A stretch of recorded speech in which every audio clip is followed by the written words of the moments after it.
So when you look at the word genes or genesis, you're really dealing with genes or genetics, all right? So to kiss or caress with your lips, even open your mouth, use your tongue and exchange saliva. Genetics is the science dealing with hereditary, variation, reproduction related to a gene, the biological factors determining heredity. The hereditary tendency of an organism is to transmit its own nature to its descendants. So there is much to one open mouth kiss and even more to sexual exchange of bodily fluids. You are like all others, 30 others, personal or people's genes for 4 generations, and even zodiacal signs of each affects you. So this is very important because even when they're doing I used to watch shows where they're trying to prove who the father of a child is to a mother, they will take a swab. Even when, COVID, you had to take just a little piece of your saliva from your mouth and send it off for you to be tested. So you are made up of 4 generations going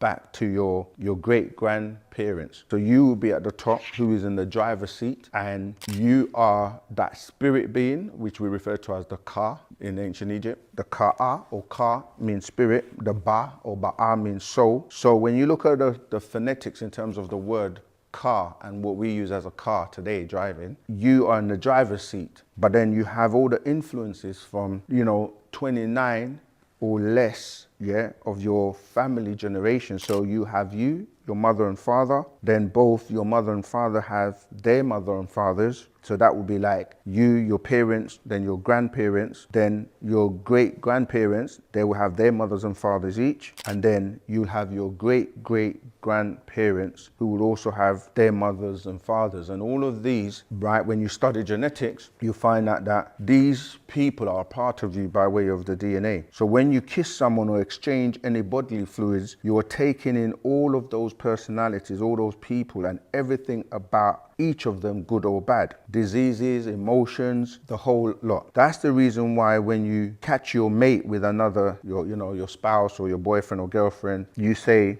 what do you think? It hurts. The reason it's hurting you is because your bloodline within you, the genes, they cry out because they're upset or they can feel your pain. All right, so you literally can become physically sick, not just cry but vomit, have stomach pain, need to relieve your bowels, get a headache, nosebleeds, become weak, and even sleepy. Your inner voices crowd your mind. In some cases, take over, and people kill others or themselves when they see or catch somebody. You see this where someone catches their boyfriend or girlfriend or wife or husband, and they literally take them out. So in some cases, fight, others die from what is called a broken heart. Your inner beings wish this person's genes out of your body, out his or her being, out and gone. That is the strange feeling you think is betrayal or cheating on you, and you outright lose control. It's the inner family all upset. It goes back to the 30 personalities in you of your ancestors. If you're a vegetarian and have been one for years, that is obviously you. That is your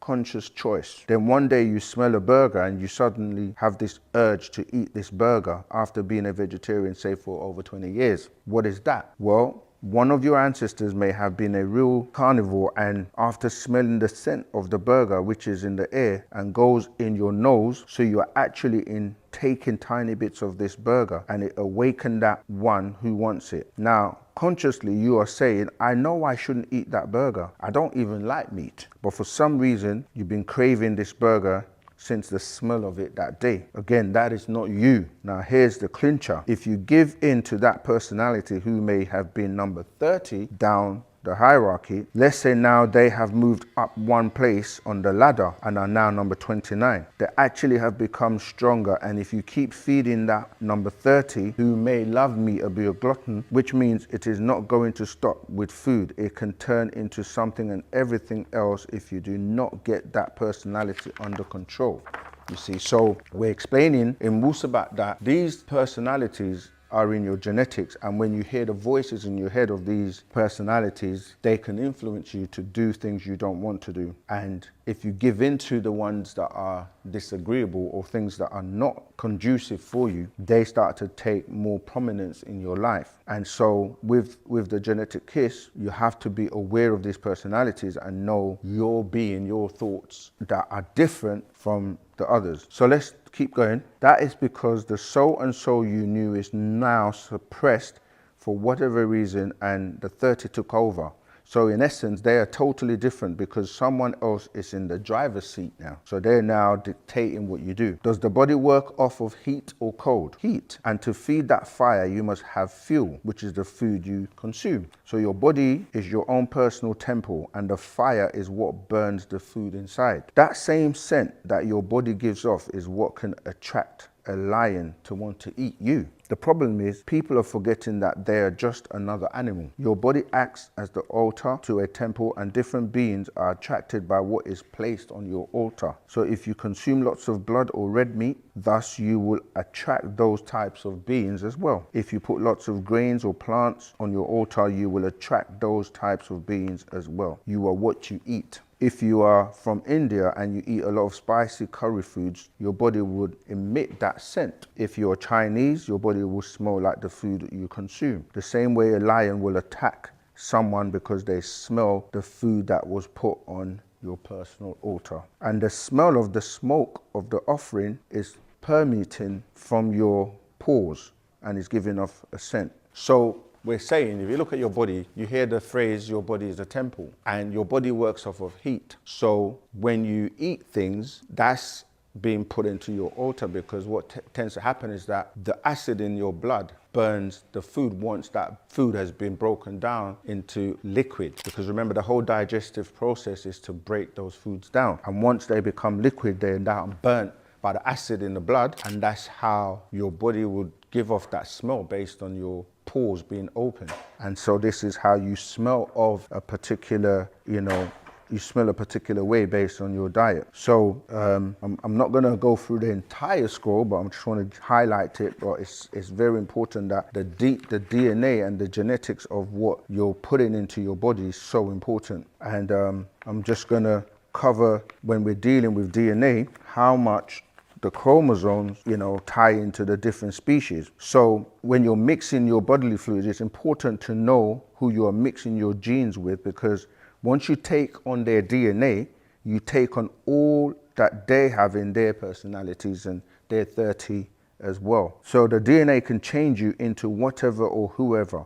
This is why people will say you begin to look like your boyfriend or your girlfriend, or act like them, or begin to like the same things as they do, because you can become ruled by them. So you have 23 chromosomes from your mother and 23 from your father. That gives you your 46. Now, chromosomes are microscopic bodies found in cells during division. You receive 23 from your mother and 23 from your father, giving you the 46. And different species have a different number of chromosomes. So for example, some humans have 47 and others have 48. The humans that have 47 chromosomes, that means having an extra chromosome, it usually occurs with males. And some names for this are Jacob's syndrome, XYY karyotype, XYY syndrome, and YY syndrome. So with this unbalanced number of chromosomes, they have an extra Y chromosome in each of their body cells. And in another case, they will carry this extra Y chromosome in only some of their cells, called mosaicism. In either case, neither is inherited and is from a random act during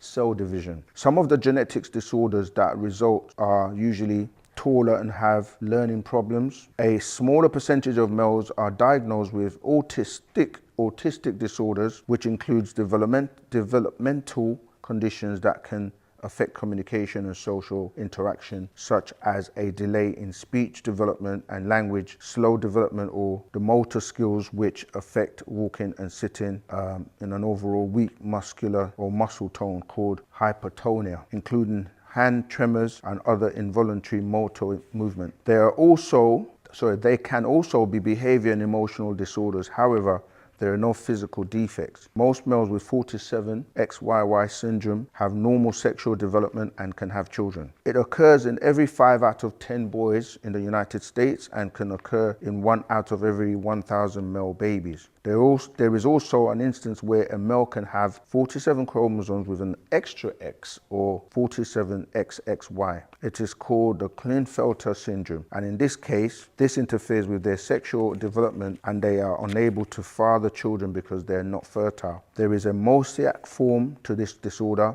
where this can occur in only some of the cells of the body. Neither form of the Klinefelter syndrome is inherited. All right, so if we look down the different types of beings on the planet, if we look at, say, Down syndrome, which is dealing with having 48 chromosomes, you'll find out that when you have this extra chromosome, it's like the extra copy of the 21 causes Down syndrome. When it occurs on every cell, it is called trisomy 21 or trisomy 2147 XX plus 21.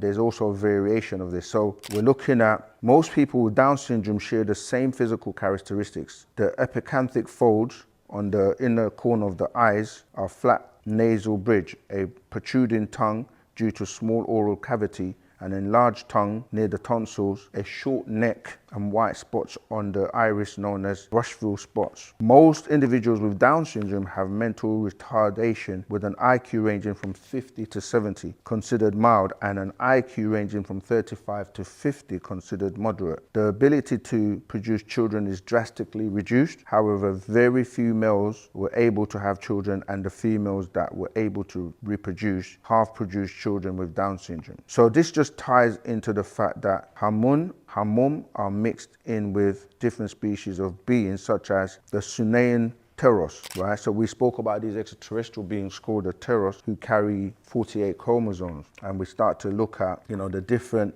species on the planet. It is their gene that causes the disorder known as Down syndrome in humans, adding that extra chromosome, making it 47. So we say that it's the mixture of these beings that have 47 chromosomes with the normal 46. So with their extra chromosome makes it 47 instead of having the normal 46. So you start to look at, the amount of chromosomes that different species have. You like that. For example, you have the guinea pig that has 64, the dove has 78. And if you keep going down, you see like the ones that are closest to us. So you have like the rabbit has 44, the Syrian hamster has 44, the hare has 46 chromosomes, like the human who has 46 too. You have gorillas and chimpanzees that have 48. Domestic sheep have 54. Elephants have 56. Cows have 60. Donkeys 62. Horse 64. And this is just to show you that whatever you're made up of by way of your DNA will make you who you are. So by these combined chromosomes from your DNA parents, your mother gives you your mitochondrial DNA, the gene that's proven to be transferred from the mother to the female child, never from the father to the child. All right, so the mitochondrial DNA is also proven to be the gene that produces nearly all the energy to keep the cell alive. In fact, mother female is the keeper of our family jewels or genetic past and future. And due to these facts about the mitochondrial DNA, mother was before father. Women existed before men. This is why the biblical accounts of, God created man and taking a rib from the man to create the woman is not factual, because the man is the female is XX and the man is XY. The Y being a defective of the X losing the right stem, the right bottom stem. So the male grows out of the female. She was in fact first. And this is the best kept secret that is best to be made known now. She is our creator on this physical abode. Yet we as Ahu, etheric beings, existed as part of Pa'ut, the all, long before gender or genes divided and became male and female, or before the X chromosome became defected from the X to a Y to become XY from XX. There is no etheric gender. Remember, each of you have 9 Chemenu when you include Re Atom Nun. So this is giving you what we refer to as the Ogdoads, or the Chemenu, the 9 Enneads. So you have Nun, Nunet, He, Hihet, Kek, and Kiket. Amun, Amunet, also referred to as Nil and Nia'ut. The 9 principles of existence are 1, the Ka'a, which I made reference to before, which is your spirit. 2, your Hu, the metal. 3, your Khat, your physical. 4, the Ba'a, or your soul. 5, the Khabut, or the plasmatic you. 6, the Akh, etheric you. 7, the Hati, known as the emotional you. 8, the Ib, the senses. 9, the Sakhum, spark of power. All of these were brought into the person as being twofold or double, the 2 points of existence. 1, ladud, birth, and 2, death. So in fact, the male Y chromosome has been proven in the sperm to have 2.8% less genetic material than the X chromosome by sifting sperm to produce samples in which was found 85% of the cells had an X chromosome. In fact, the X chromosome is 5 times larger than the Y chromosome, which means that females existed for generations without males. To become to a Y chromosome out of an X chromosome, you lose one of your points or the stems, as you can see. Right, so this actual fact called a genetic kiss is very, very, very important to know when you're exchanging bodily fluids with other people, because you take on all their ailments, whether positive or negative, and you start to see that your personality can change. And when you look at how you behave based on, we can even look at how with females, as opposed to males, it's even worse, because the female is a being that takes things in. We are external beings, so we will ejaculate outwards, and she as a female is an internal being because she takes those genetics inside of herself. And so it's important that one doesn't have multiple sexual partners, because those genetics will stay in you for a very long time and can actually affect your mind, your behavior, and how you function in life. So the genetic kiss, you've heard the term the kiss of death, or something that comes from what they call French kissing. French kissing is literally you exchanging fluids with other people and taking in the 30 personalities that make them up, as well as those 30 personalities all have their own 30 each. So when you start to look at the seriousness of genetics and how it affects you, is something that in Wu Sabat we teach young people very earlier on to avoid being promiscuous and having just a very frivolous and careless attitude towards having relationships. You should really try to maintain your genetics as pure as possible. Of course, in Wu Sabat, we also have, if you've gone down that road, there are rituals and certain things that we teach how to cleanse yourself inside out and to basically still be okay in terms of dealing with the situation. But a lot of people in the world are having a lot of mental health issues, behavioral issues, because they're not aware of the exchanges of fluids and bodily fluids that are affecting their mind, their mental state, their physical state, and the way they are emotionally. So it's very important that you take genetics very seriously.